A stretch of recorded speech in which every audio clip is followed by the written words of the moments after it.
अपने सदगुरुदेव भगवान को हाड़ मांस का पुतला मत समझना। वो गुरुर ब्रह्मा गुरुर विष्णु गुरुर्देवो महेश्वर गुरुर साक्षात परब्रह्म तस्मै श्री गुरुवे नमः। वो साक्षात परब्रह्म है। हाड़ मांस का पुतला समझ करके अपराध मत करना। आजकल लोग यही तो करते हैं कि अपने गुरु के प्रति पता नहीं कौन कौन सी भावनाएं लाके खड़ा कर देते हैं। ऐसे चेले हमने देखे, हमने तो पंचायतें निपटाई गुरु चेले की। गुरु जी ने कहा कि इससे तो ये तो पूछो कि ये मुझसे नाराज क्यों है। मेरी समझ में स्वामी जी पूछिए नाराज क्यों है, ये बात समझ में नहीं आ रही है, जरा पूछिए। तो मैंने कहा कि क्यों गुरुदेव से नाराज हुआ जाता है क्या महाराज जी वो बहुत बड़ा कारण है। अरे हमने कहा कारण बता दे क्या दिक्कत है। तो गुरुजी बोले कारण तो पूछो इससे है क्या, हम नहीं समझ पा रहे कारण, ना कारण बता रहा है वो अकारण में द्वंद्व मचाए फिर रहा है। लेकिन इससे ये पूछो कि कारण क्या है, पूछो कारण क्या है। पूछा उससे कि कारण क्या है, तो कहता है कि महाराज जी हमको 10 साल हो गया सेवा करते करते, आज तक इन्होंने कोई भी जिम्मेवारी रजिस्टर्ड मेरे नाम नहीं दी। हमने कहा रजिस्टर्ड क्या, बोले वसीयत ही लिख दे मैं कम से कम। हमने कहा किस बात की वसीयत, बोले मंदिर की जायदाद की। एक बात बताओ ये दबाव में कार्य होता है, हृदय से जब स्वीकार किया जाता है कि हाँ ये इस लायक है तो उसे अधिकार दिया जाता है। मतलब कर्तव्य से अधिकार मिलता है कि दबाव से अधिकार मिलता है, बोलो। कर्तव्य से अधिकार मिलता है, कर्तव्य से अपने आप अधिकार मिल जाता है, मांगने की जरूरत ही नहीं पड़ती है। तो आजकल के शिष्य कर्तव्य नहीं करना चाहते हैं, अधिकार गुरु का लेना चाहते हैं, बोलो। इस बात पर द्वंद्व मचा हुआ है। सामान्य मत समझना, बस गुरुदेव की तुम सेवा करते रहना, ये तो मठ की संपत्ति है, त्रिभुवन की संपत्ति तुम्हें मिल जाएगी, ये मैं दावे के साथ कह रहा हूं। हृदय से गुरु की सेवा करना। ये मठ की संपत्ति तो 10-20 करोड़ की हो सकती है, 10-20 अरब की हो सकती है, बोलो। लेकिन त्रिभुवन की संपत्ति, और सुनिए त्रिभुवन की संपत्ति की बात छोड़ो, अगर गुरुदेव की सच्चे मन से तुमने सेवा कर ली तो संपत्ति नहीं, त्रिभुवन की संपत्ति नहीं, त्रिभुवन नाथ ही तुम्हें मिल जाएगा प्यारे, अगर सच्चे मन से गुरु की सेवा करोगे। तो समझने की बात है, गुरु को हाड़ मांस का पुतला समझ करके गुरु का अपमान करने पर लोग आमादा हो जाते हैं। ये कितनी बड़ी बुद्धि की अल्पज्ञता है। आज इस केवट के प्रसंग से शिक्षा ले लो। केवट का प्रसंग ये केवल साधारण प्रसंग नहीं है कि इसमें आपने 10, 5, 15 चौपाइयां पढ़ ली और कह दिया आज तो राम केवट संवाद हुआ। नहीं नहीं नहीं, ये बहुत महत्वपूर्ण प्रसंग है। पानी कठौता भर ले आवा, कठौते में पानी भर के लाया, गंगा जल भर के नहीं लाया, पानी भर के लाया। और पानी लेने के लिए गया कहां होगा, जैसे नदी में कोई कुआं खोदता है, नदी में तो कोई कुआं नहीं खोदेगा। नदी के किनारे जो गांव बसे होते हैं तो गांव में तो कुआं खुदता है, लेकिन नदी में नहीं खुदता कुआं। अच्छा, नदी में कोई हेडपंप लगाता है, किसी विधायक से कहना निधि से हेडपंप लगवा दो, उसकी जमानत ही जब्त हो जाएगी। अगले बार कहेगा पैसे का दुरुपयोग कर रहा, नदी में हेडपंप लगाने की क्या जरूरत थी, नदी में तो पानी ही है। और जिस नदी में पानी नहीं है वो नदी नहीं है, वो तो भरका है। बोलो क्या है वो, भरका है, उसको नदी कहोगे जिसमें पानी ही नहीं है। और जिसमें पानी है वो नदी है। जिए बिन देह नदी बिन वारी, तैसे ही नाथ पुरुष बिन नारी। जिए बिन देह नदी बिन वारी, वो नदी है जिसमें जल है, पानी भरा है। पवित्र जितनी भी नदियां हैं उनमें पानी नहीं भरा होता है, पवित्र नदियों में क्या भरा होता है, जल भरा होता है। ये तो साधारण नदियां हैं, उनमें हो सकता है पानी हो, लेकिन पानी लाया है वो ये प्रमाण है कि पानी लाया। पानी कठौता भर ले आवा, तो पानी लाया कहां से, बोले श्रृंगबेरपुर गया और कठौते में पानी भर के लाया। और जब भगवान के सामने पानी रख दिया, भगवान के सामने जब पानी रख दिया, हाँ जाओ आगे बढ़ जाओ, उधर बढ़ जाओ, आगे बढ़ो, आगे बैठ जाओ जहां जगह मिले, थोड़ा सा वहां पर व्यवस्थित करो कि जब जगह ही नहीं है तो क्यों आने देते हो भाई, जब जगह नहीं है तो फिर वहीं से थोड़ा सा रोकने की कोशिश करो। इतना तो करना ही चाहिए, बार बार व्यवधान होता है, फिर आप लोग कहते बैठ जाओ, खड़ी क्यों हो, ये तो थोड़ा सा व्यवस्थित करने की कोशिश करो कि जब जगह नहीं है तो आने की कोशिश नहीं होनी चाहिए। तो आइए सुनिए, बैठ जाओ बेटा, जहां जगह मिल जाए वहीं बैठ जाओ, बैठ जाओ, बैठने दो, बैठने दो, बैठने दो, कोई बात नहीं, बैठने दो। हाँ तो ध्यान से सुनिए जरा, पानी कठौता भर ले आवा, वो पानी भर के लाया कठौते में। जैसे ही पानी भर के लाया, भगवान के सामने रखा, तो लक्ष्मण जी ने कहा भैया अगर आपकी अनुमति मिल जाए तो दो चार बातें कर लूं, क्या दिक्कत है, दो चार बातें कर लूं। भगवान ने कहा क्या कहना चाहते हो, पहले मुझे बता तो दो कि कहना क्या चाहते हो, पता नहीं तुम क्या कह डालो। तो क्या दिक्कत की बात है, अगर आप अनुमति दे दें तो जो मुझे बोलना होगा वो मैं बोल दूंगा, इसको पता लग जाएगा कि कैसे सेवा की जाती है, कैसे सम्मान किया जाता है। ये सम्मान करना नहीं जानता है, दुनिया भर की बातें की और कहा कि बेग आन जल पाए पखारू। आपने कहा बेग मानी जल्दी करो, पहले तो गांव में भगा चला गया और गांव में गया तो उधर से पानी भर के लेके आ गया। तो ये सम्मान करना नहीं जानता है, लेकिन आप इतने भोले वाले हो कि आप सह लेते हो, सारी बातें सुन भी लेते हो, लेकिन आप थोड़ा सा मुझे आज्ञा तो दो, जरा मैं इसको 2 मिनट में ठीक कर दूं। हाँ, इसका दिमाग ठीक नहीं है। भगवान ने कहा ऐसा है लक्ष्मण, तुम समझ नहीं रहे हो बेटा, कहां खड़े हो ये बताओ। नगर में नहीं खड़े हो, घाट पर खड़े हो, घाट पर, और वो भी इसका घाट है, इसी का घाट है। देखो एक बात बताएं आपको, जिस घाट का जो पंडा होता है वहां वो बहुत ऐंठता करता है, कहता है हमारा घाट है, हमारे घाट पे आए हो तो जो नियम है उसका पालन करना ही पड़ेगा, है नहीं। भगवान ने कहा कि ये केवट का घाट है, इसलिए इसकी सुन तो लो पहले।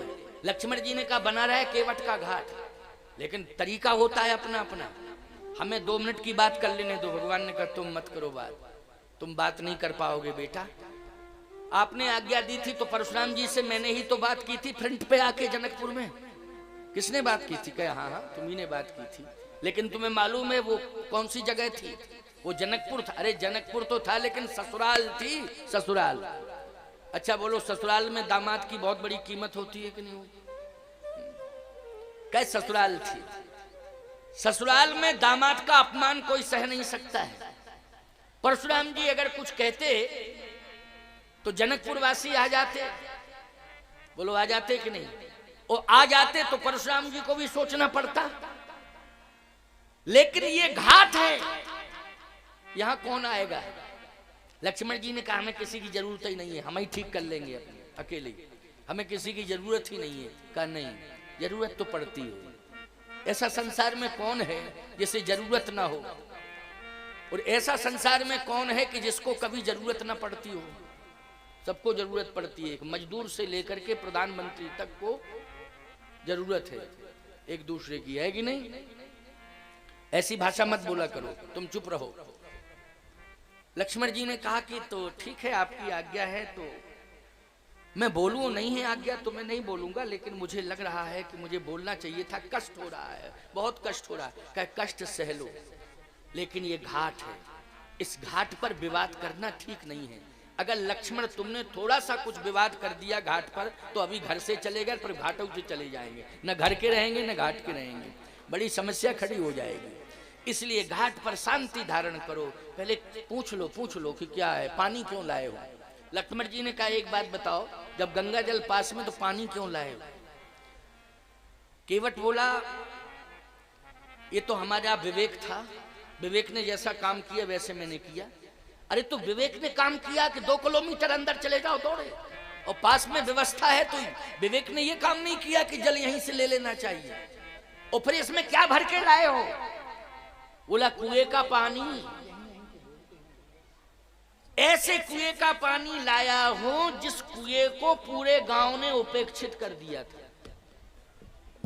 ऐसे कुएं का पानी लाया हूं। लक्ष्मण जी बोले पानी भी लाया है तो सड़ा सड़ाया लाया है, वो कुआं यूज नहीं होता है, गांव वालों ने उसका त्याग कर दिया है। बताइए, अब स्पष्ट बोल रहा है। आहा,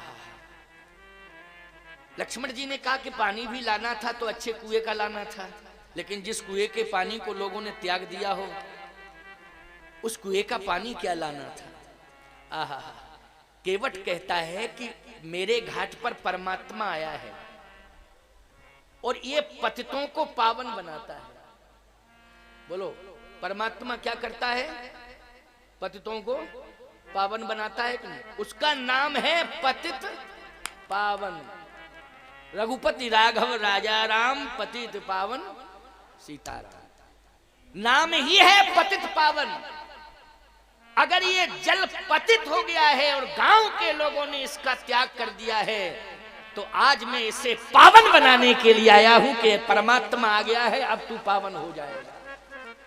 बोलो, कितनी अच्छी सोच है, जरा विचार करो। है ये कथा जो है पतितों का उद्धार करती है। बोलो, करती है कि नहीं? या तो राम उद्धार करते हैं या राम की कथा उद्धार करती है। कथा सुन करके अपना कल्याण कर लो, अपना उद्धार कर लो। ये स्वर्णिम अवसर मिला है पावई वाली माता की कृपा से, इसलिए उद्धार कर लो, अपना कल्याण कर लो। पतितों का उद्धार के लिए ही ये व्यवस्था की गई है। पतित पावन कैसे हो? केवट ने कहा कि आज मैं इस पतित पानी को पावन बनाऊंगा, भगवान के चरण से जोड़ूंगा। बोलो, सोच अच्छी है कि नहीं? अच्छा, भगवान ने कहा कि अगर तुम गंगा जल से धो लेते तो क्या दिक्कत थी? गंगा जल से पहले धो लेते और फिर कह देते कि एक कुआं ऐसा है कि जिसमें लोगों ने कूड़ा कचरा डाल दिया है, उसका त्याग कर दिया है, उसका जल उपेक्षित है, तो आप कृपा करके उस जल को भी धन्य कर दीजिए, उसको पावन बना दीजिए। मैं जा रहा हूं, ले आऊंगा, आपका चरण धोऊंगा और फिर वही जल उस कुएं में डाल दूंगा, तो वो क्या बन जाएगा? चरणोदक बन जाएगा, उसका उद्धार हो जाएगा। ऐसा बाद में भी तो हो सकता था, लेकिन तुमने पूछा भी नहीं और तुम दौड़े चले गए और सीधा पानी भर के लाए। केवट बोला, सही बात तो यह है कि मैं गंगा जल से चरण धोना ही नहीं चाहता था। क्यों नहीं धोना चाहते थे?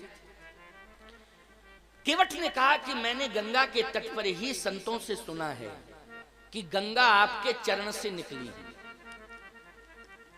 ये सही बात है कि नहीं? भगवान बोले, हाँ सही बात है, बात तो सही है।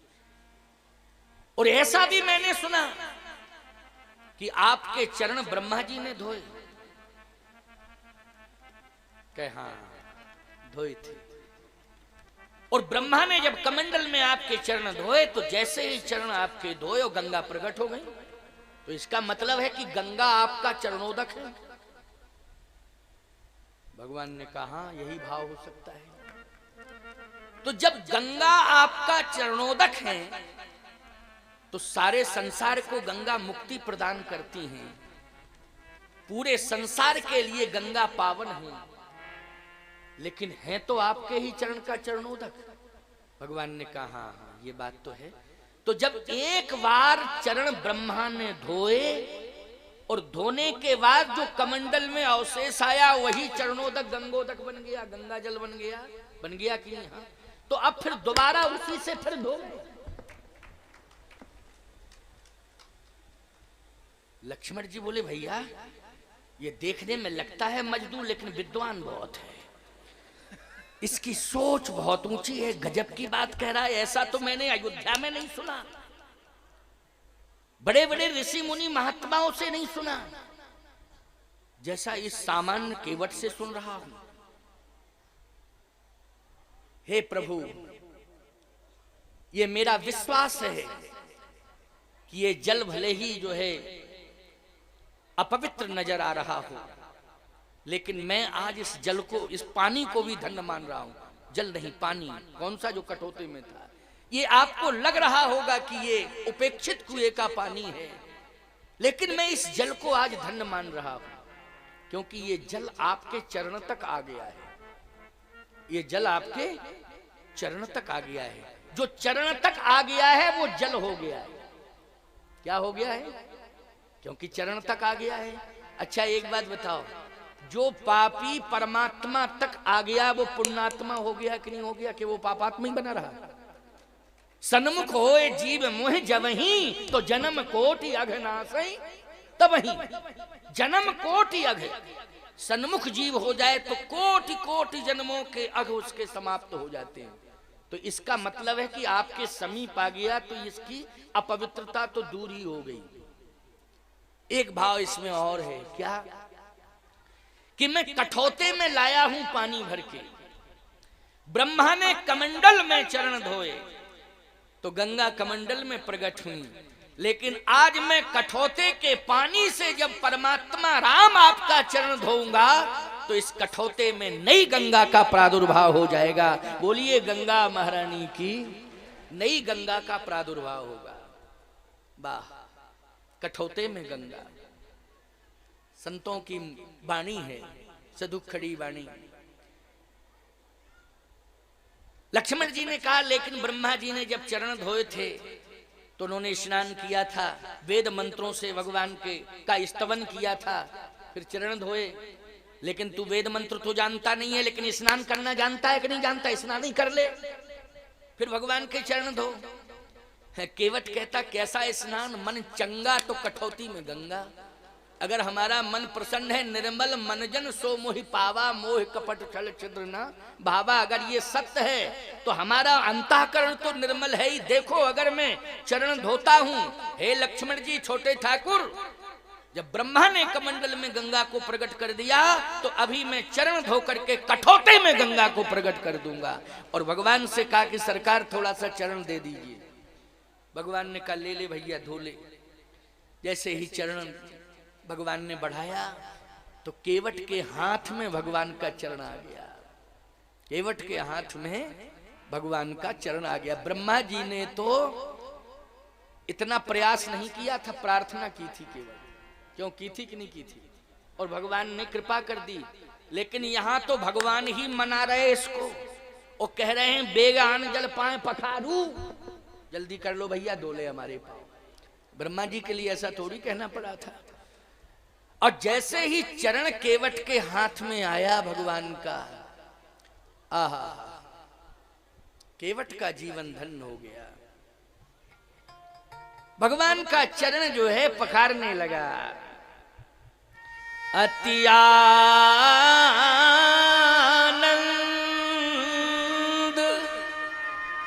उमग अनुरागा, चरण सरोज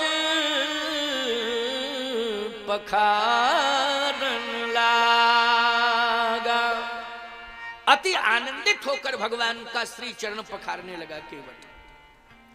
अब पखारते ही रहा। देखो, आनंद में भान होता है और अति आनंद में भान नहीं होता। अति आनंद आनंद नहीं है, अति आनंद है। अति आनंदित होकर जब भगवान के चरण पखार रहा है तो उसे भान ही नहीं है कि हमें दूसरा चरण भी धोना है, ये उसे भान नहीं है। लेकिन प्यारे लक्ष्मण जी को कहना पड़ा कि दूसरा नहीं धोगे, एक ही धोगे, दूसरा तो धो लो। देर क्यों कर रहे हो, दूसरा धो। केवट कहता है, जो चरण धुलवा रहा है वो बोल नहीं रहा है, ये बगल वाले क्यों बोल रहे हैं बीच में? अरे चुप रहिए आप, प्रभु का चरण धो रहा हूं, वो कुछ बोल नहीं रहे हैं, आप बीच में बोल रहे हैं। भगवान ने धीरे से कहा, दूसरा नहीं धोगे का, इसमें भी शर्त है। भगवान बोले, अब क्या शर्त है? कहे, शर्त यह है कि धुला हुआ चरण नीचे नहीं रखना, जो धुल जाए उसको नीचे नहीं रखना। और बिना धुला चरण मेरे हाथ में रख देना। भगवान बोले आधार तो पृथ्वी होती है। क्यों? आधार पृथ्वी है। आधार के लिए हमें पृथ्वी का सहारा लेना ही पड़ेगा। आखिर पैर तो पृथ्वी पर रखे जाएंगे, तो धुला हुआ पृथ्वी पर ही तो रखा जाएगा। का एक निवेदन है, अगर स्वीकार कर लें तो क्या, कि जो चरण धुला हुआ है वो भी मेरे हाथ में रहे, और जो नहीं धुला है वो भी मेरे हाथ में रख दीजिए। तो मैं दोनों हाथों में दोनों चरण आपके रखूंगा और धोऊंगा। तो भगवान बोले तेरे हाथ आधार बनेंगे। कहा? हाथ को आधार बना लीजिए, क्या दिक्कत है? भगवान ने कहा लेकिन हमारा बैलेंस गड़बड़ाएगा कि नहीं? बैलेंस तो गड़बड़ाएगा ही। तो बैलेंस कौन बनाएगा? तो केवट बोला बैलेंस मैं ही बनाऊंगा, और कौन बनाएगा? सारी दुनिया का बैलेंस कौन बनाता है? बोलो, सारी दुनिया का संतुलन कौन बनाता है? भगवान बनाता है। लेकिन भगवान का संतुलन भक्त बनाता है प्यारे। भक्त साधारण नहीं होता है। भक्त केवट कहता है मैं ही बनाऊंगा संतुलन। कैसे? का हाथ को फ्री क्यों किए हो? जब आपके दोनों चरण मेरे हाथ में रहेंगे और मैं धोऊंगा तो मैं व्यस्त हूं ना, तो आप हाथ को फ्री क्यों किए हो? आप हाथ से सहारा ले लीजिए। तो भगवान ने कहा कि सहारा तो ले लूं, लेकिन किसका? कहे मेरा। कौन सा अंग पकड़ूं? का वो तो नियम है कि धुलवाने वाला अगर खड़ा है और धोने वाला बैठ के धो रहा है, धुलवाने वाला खड़ा है, तो उसे सहारे के लिए जो धो रहा है चरण, धुलवाने वाले को उसका मस्तक पकड़ना पड़ेगा। क्या पकड़ना पड़ेगा? मस्तक। ये नियम ही है, मस्तक पकड़ना पड़ेगा, कंधा नहीं, मस्तक। तो मस्तक पकड़ लीजिए, क्या दिक्कत है? भगवान ने कहा ठीक है, तो कोशिश करता हूं। जैसे ही भगवान ने एक हाथ बढ़ा के केवट का मस्तक पकड़ा, इसका मतलब है उसके माथ पर हाथ रख दिया। माथ पर हाथ रख दिया। अब एक हाथ रखा है। कहता है भगवान उठाइए ना दूसरा चरण। भगवान जैसे उठाने लगे तो हिलने लगे। कहे कि दूसरा हाथ फ्री क्यों किए हो? ये दूसरा हाथ फ्री क्यों किए हो? इस हाथ से भी पकड़ लीजिए ना, क्या दिक्कत है? संकोच मत करो। अब किशोरी जी देख रही हैं और लक्ष्मण जी भी देख रहे हैं। भगवान ने दूसरा हाथ बढ़ाया, और जैसे ही दूसरा हाथ बढ़ाया और दूसरा हाथ भी केवट के माथ पर रखा, तो भगवान के दोनों चरण केवट के हाथ में और भगवान के दोनों हाथ केवट के माथ पर देवताओं ने पुष्पों की वर्षा कर दी। बरस सुमन सुर सकल सिहाही, यही सम पुण्य पुंज को नहीं। इसके समान तो कोई पुण्य पुंज है ही नहीं। यही सम पुण्य पुंज को नहीं, कोई नहीं। देवताओं ने पुष्पों की वर्षा की। देवता बहुत जल्दी प्रसन्न नहीं होते। इनको प्रसन्न करने के लिए ब्राह्मणों से पूछो कितना प्रयास करना पड़ता है। लेकिन देवता एक साथ पुष्पों की वर्षा कर रहे हैं। बरस सुमन सुर सकल सिहाही, यही संपुण्य पुंज को नहीं। इसके समान तो कोई पुण्य पुंज है ही नहीं। बरस सुमन सुर सकल सिहाही। तो प्यारे, आप विचार करना। आप बुद्धिजीवी हैं, आप भक्त हैं। विचार करने की जरूरत है कि हम पुण्य पुंज कैसे बन सकते हैं। हम भगवान के श्री चरणों से जुड़ जाएं और भगवान का चरणोदक नित्य लेते रहें, और भगवान से नित्य जुड़े रहें, नित्य भगवान का चरणोदक लेते रहें, नित्य भगवान का नाम जपते रहें, तो हम भी इस जगत में पुण्य पुंज बन जाएंगे। यही संपुण्य पुंज को नहीं। आज केवट को पुण्य पुंज कहा गया है। वैसे पुण्य पुंज बिन मिलहि न संता, लेकिन ऐसा पुण्य पुंज है ये कैसे मिल गए भगवंता? बोलो भाई, पुण्य पुंज बिन मिलहि न संता, लेकिन ऐसा भक्त है ये कि इसे मिल गए कौन? भगवंता। मिल गए कि नहीं? जैसा कह रहा है वैसा ही भगवान कर रहे हैं, जैसा ये कह रहा है। अति आनंद उमग अनुरागा,